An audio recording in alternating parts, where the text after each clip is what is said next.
Sebelum video ini dimulai, gue mau ngomong dulu. Ini video tidak terinspirasi ataupun memplagiarisasi topik ataupun ide dari YouTuber-YouTuber lain, terutama YouTuber animasi.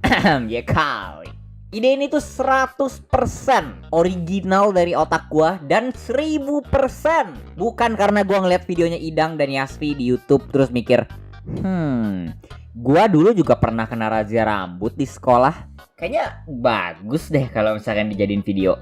Jadi ya 1000% bukan karena itu. Satu hal yang gue suka gitu ya dari kuliah, kalau misalkan dibandingin sama pas masa lu sekolah gitu, itu tuh pas kuliah itu lu dibebasin mau rambut lu kayak gimana. Ya kalau gue sih dibebasin ya. Mau rambut lu panjang, pendek, botak, kotak, beban keluarga, segitiga, bebas gitu. Nggak kayak pas lu sekolah aja gitu, yang mana kalau misalkan seandainya ada satu atom dari rambut lu dan nyentuh alis, itu tuh guru-guru rasanya sensor otomatisnya langsung nyala semua gitu. Kamu kan bakal rambutnya panjang, mau kena razia kamu, hah? Gue tuh dulu pernah kena razia rambut 2 kali pas sekolah. Yang pertama tuh pas SD kalau nggak salah. Gara-gara rambut gue kepanjangan pas hari Senin, terus ada upacara gitu kan ya. Ya pokoknya kayak razia rambut biasa lah. Tapi yang kedua, ini tuh sedikit spesial gitu. Jadi ya gini nih, gue kan waktu itu abis pemulihan ya, abis operasi gitu pas SMK. Dan waktu itu tuh gue udah mulai masuk sekolah lagi, karena waktu itu udah deket sama ujian akhir. Jadi ya gue meskipun masih sakit tetap harus masuk. Dan karena gue sakit, gue cuman ada di rumah. Dan cuman kayak kadang-kadang banget gitu gue ke rumah sakit. Yang berarti gue udah lama gak potong rambut. Yang which is berarti lagi rambut gua sangatlah panjang waktu itu. Soalnya ya gua nggak tahu kalau misalkan lu sadar atau enggak ya. Tapi ya gue sih mau ngingetin aja gitu. Barber itu biasanya kerjanya tuh bukan di rumah sakit, guys. Percaya deh sama gue. Jadi ya pas gue masuk tuh, gue belum potong rambut sama sekali. Dan suenya beberapa hari setelah ujian akhir itu tuh ya, abis gue masuk itu ada razia rambut. Berikut pengumuman dari pihak ketertiban siswa. Pak, salah muter video. Mohon tunggu sebentar. Berikut pengumuman dari pihak ketertiban dan kedisiplinan siswa. Yang laki-laki dan rambutnya melebihi alis, mohon wali kelas suruh anak-anaknya ke lapangan sekarang. Dan waktu itu kita kelas 12. Dan ya karena udah selesai ujian akhir, jadi ya meskipun itu tuh hitungannya jam pelajaran gitu ya, tapi kita tuh cuman kayak masuk dan gak ada pelajaran gitu, cuman duduk di kelas main HP sambil nunggu dipanggil gitu kalau misalkan seandainya ada nilai kita yang belum lengkap. Nah waktu itu karena gua dioperasi dan lama gak masuk gitu ya, jadi ya bilang aja ada sedikit gitu nilai gua yang belum lengkap. Dan ya kan tadi ada razia rambut ya, dan rambut gua tuh ya sedikit gitu lebih lewat dari alis gua. Sedikit doang. Tapi wali kelas gua tuh waktu itu kasihan sama gua karena gua habis operasi dan masih banyak tugas gitu. Jadi ya dia bilang, udah untuk Daryl gak usah ke lapangan ya, kamu tunggu aja di sini gak apa-apa. Dan abis wali kelas gua ngomong kayak gitu, temen dekat gua tuh yang rambutnya panjang langsung ngomong, curang banget lu, kok begitu? Udah Yanto, sana kamu ke bawah. Kasihan itu Daryl lagi sakit dia.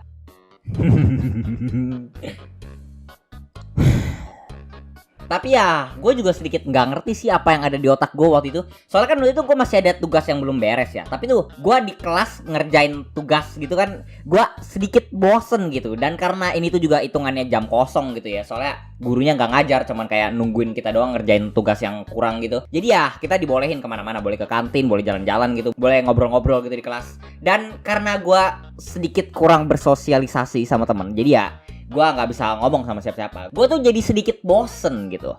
Jadi ya karena gue bosen, gue mikir kayaknya seru deh ngeliatin temen gue yang lagi kena razia rambut gitu di lapangan. Jadi ya gue jalan keluar kelas. Tapi ternyata itu tuh sebuah kesalahan besar. Karena pas gua ke bawah, ada guru lain yang ngeliat gua. Dia bilang, "Oh, Pak, ini ada satu lagi, Pak. Panjang banget rambutnya." Tunggu, Bu. Saya ada alasan sendiri dari wali. Udah kamu jangan banyak alasan. Sini. Jadi ya, ujungnya kita berdua kehilangan suatu bagian dari diri kita hari itu. Dan bukan cuma guru sekolah ya yang biasanya not happy gitu sama tumpukan keratin yang tumbuh di atas kepala gua. Tapi ya orang tua gue juga kurang happy gitu. Dekat rumah gue tuh ya ada kayak barbershop gitu. Dan setiap kali rambut gue panjang, emak gue biasanya nganterin gue ke situ. Gue tuh sebenarnya suka tau nggak punya rambut panjang. Gak terlalu panjang sih, gak sampai sepanjang rambut cewek gitu. Tapi akhir-akhir ini gue nonton Attack on Titan. Terus gue ngeliat kayak rambutnya Eren gitu yang pas di depan cermin kayak, bah gila, keren banget hair goals gue ini. Tapi ya sayangnya gue nggak ganteng kayak Eren. Selain itu, gue ingat dulu pas kecil, pas SD kalau nggak salah, gue sering nonton anime sama kartun-kartun gitu di TV pas hari Minggu. Soalnya dulu tuh kalau misalnya hari Minggu, TV-TV tuh biasanya banyak ngadain kayak kartun atau enggak anime gitu. Gak tau deh sekarang masih ada nggak ya kayak gitu. Nah di TV-nya itu waktu itu, seinget gue ada kayak karakter yang rambutnya kayak rambut mangkok gitu. Dan gue mikir kayak anjir itu rambutnya jelek banget. Tapi tiba-tiba gue dapet ide brilian di kepala gue. Ya bukan ide brilian sih, lebih tepatnya ide jahat.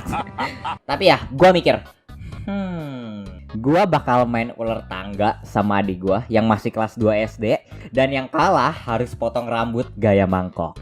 Dan jahatnya, gue tuh nanti bakal curang mainnya sama dia supaya dia kalah. Detail gimana cara gue curang tuh terlalu panjang buat gue jelasin. Tapi pokoknya tuh gue ngajakin adik gue buat main ular tangganya. Dia setuju. Terus gue menang karena gue ya curang. Gila gue jahat banget sih dulu gitu. Terus kan gue bilang gitu ya ke dia, nah udah kalah kan sesuai janji ya tadi potong rambutnya. Iya deh ya. Jadi ya gue ambil mangkok gitu ya dari dapur gue. Terus gue minta duit dari orang tua gue buat potong rambut. Dan kita jalan kaki ke barbershopnya. Soalnya deket. Sampai di sana tuh ya, tukang barbernya aja sampai nanya, Adek yakin mau begini? Dan adek gue yang masih kelas 2 waktu itu dan masih polos gitu ya, dia bilang, iya bang bener. Terus gue juga bilang, iya bener kok mas, dia sendiri aja mau begitu. Tapi dalam hati tuh gue udah kayak ketawa jahat tau gak. Terus ya kan dicukur ya. Dan pas sudah mau selesai gitu ya dicukurnya, gue kayak baru sadar gitu, kayaknya mangkok yang gue bawa kekecilan deh. Kayak gimana ya, pas udah selesai dicukur tuh kayaknya rambutnya tuh hilangnya banyak banget gitu. Lebih botak dari yang gue antisipasikan sih lebih tepatnya. Dan muka adik gue tuh ya yang tadinya senyum-senyum gitu berubah jadi kayak muka bingung gitu. Dan sumpah pas tukang barber yang ngangkat mangkoknya gitu ya, itu tuh gua ngakak sengakak-ngakak ya di barber shop itu. Soalnya tuh itu ternyata jauh lebih parah gitu dari yang gue bayangin tau gak. Jadi mirip kayak topi jamur mini gitu sumpah. Dan ya gue jadi sedikit merasa bersalah. Sumpah gue gak bohong, gue jadi sedikit merasa bersalah. Tapi ya gue gak bisa nahan ketawa aja gitu. Orang barber shopnya aja sampai kayak nahan ketawa gitu. Ini kamu yang minta loh ya. Nanti jangan salahin om nanti sama kamu loh ya. Iya tenang om, udah yuk kita pulang. Dan sampai di rumah tuh ya, adek gue tuh ngambek tau gak. Dia marah-marah sama gue gara-gara rambutnya jadi unik dan menarik gitu. Gue sampai di rumah sih masih nahan ketawa-ketawa. Soalnya tuh sumpah itu tuh parah banget. Tapi ya gue juga sedikit merasa bersalah. Soalnya ya parah banget gitu. Adek gue tuh sampai teriak-teriak terus nangis gitu. Dan ya gara-gara itu emak gue denger kan ya. Dan gue tuh langsung panik sumpah. Gue takut banget dimarahin sama nyokap gue. Emak gue dateng gitu ya dari warung. Dia ngeliat adek gue yang udah mau nangis. Dan dia jalan gitu ya ke dekat gue. Terus itu rambut adek kamu. Kenapa hah? Itu bang, abang nyuruh motong pakai mangkok. Dan gue jujur aja ya, waktu itu gue nggak tahu gitu mak gue sebenarnya marah atau enggak gitu. Dia ngomongnya teriak-teriak tapi sambil ketawa-ketawa gitu. Jadi ya gue confused gitu, dia marah atau enggak gitu. Tapi ya dia tuh sebenarnya bener-bener ya marah gitu sama gue. Gue kira tuh gue bakal kayak diomelin gitu sama dia atau enggak dikurung di kamar gitu ya. Soalnya gue dulu sering dikurung gitu di kamar kalau misalkan gue nakal gitu. Tapi ternyata enggak. Itu jauh lebih parah. Soalnya ya, gak lama kemudian dia ngambil mangkok yang tadi dipakai buat motong rambut adik gua. Terus gua diseret gitu ya sama emak gua ke barbershopnya lagi. Mas, potongin mangkok, botakin aja sampingnya. Saya nggak mau tahu. Tapi gak ada tapi kamu mau ngerjain adek kamu, tapi kamu gak mau dikerjain, ha? Kalau misalnya kamu gak mau potong, nanti gak dapet jajan 2 minggu. Jadi ya gua gak bisa nolak gitu ya. Akhirnya ya rambut kita berdua dipotong mangkok gak jelas gitu ya tadi ya. Dan kita berdua pun nangis gitu. Terus parahnya besoknya kan gua satu sekolah gitu ya sama adik gua. Dan kalau misalnya berangkat tuh bareng. Dan pas nyampe di sekolah, kita itu benar-benar diketawain sama teman sekolah. Dan apalagi rambut kita kan sama gitu ya. Jadi itu kita waktu itu dijulukin Upin Ipin sama teman-teman sekolah. Sebenarnya tuh kalau misalnya dipikir-pikir itu sebenarnya salah gua juga sih ya, tapi ya mau gimana lah ya. Namanya juga masih SD lah ya. Dan oke dah, itu aja yang mau gue omongin. Gue nggak bakal bikin end card panjang-panjang. Pokoknya nanti tanggal 28 gue bakal live stream di channel gaming gue. Jadi kalau misalnya kalian mau datang, silahkan. Channel gaming gue namanya Daryl, atau enggak kalian bisa cek sendiri aja di tab channel yang ada di channel gue. Dan oke dah, kayaknya itu aja. Oke, thank you guys, bye bye.